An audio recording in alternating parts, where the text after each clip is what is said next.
السلام علیکم۔ آپ دیکھ رہے ہیں معلومات عامہ۔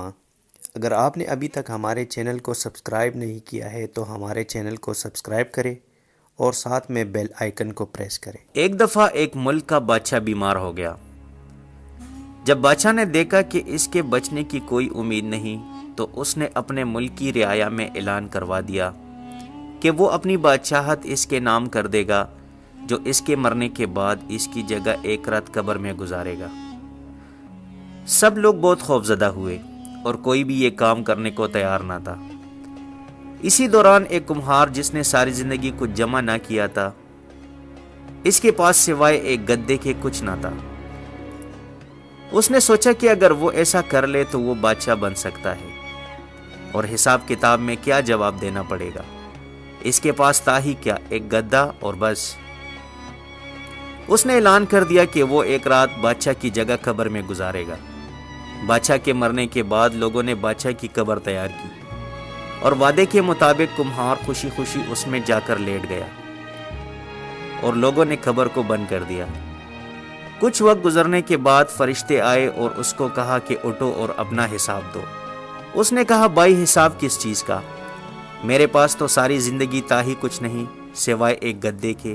فرشتے اس کا جواب سن کر جانے لگے، لیکن پھر ایک دم رکے اور بولے، ذرا اس کا نامہ اعمال کھول کر دیکھے، اس میں کیا ہے؟ لیکن جب فرشتوں نے اس کے اعمال کو دیکھا تو اس میں واقعی کچھ تھا ہی نہیں سوائے اس کے ایک گدے کے۔ تو فرشتوں نے اس سے کہا کہ آپ کے پاس ایک گدھا ہے؟ اس نے جواب دیا، ہاں۔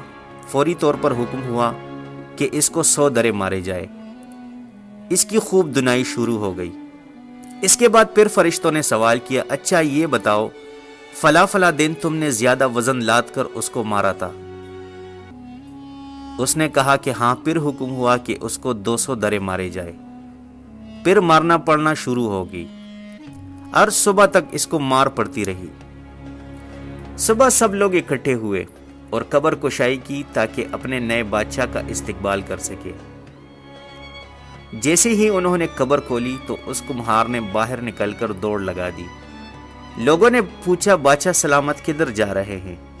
تو اس نے جواب دیا، او بھائیو، پوری رات میں ایک گدے کا حساب نہیں دے سکا تو پوری رعایا اور مملکت کا حساب کون دیتا پھر؟ کہانی فرضی ہے، لیکن کبھی سوچا ہے کہ ہم نے بھی حساب دینا ہے اور پتہ نہیں کس کس چیز کا حساب دینا پڑے گا جو شاید ہمیں یاد بھی نہیں ہے۔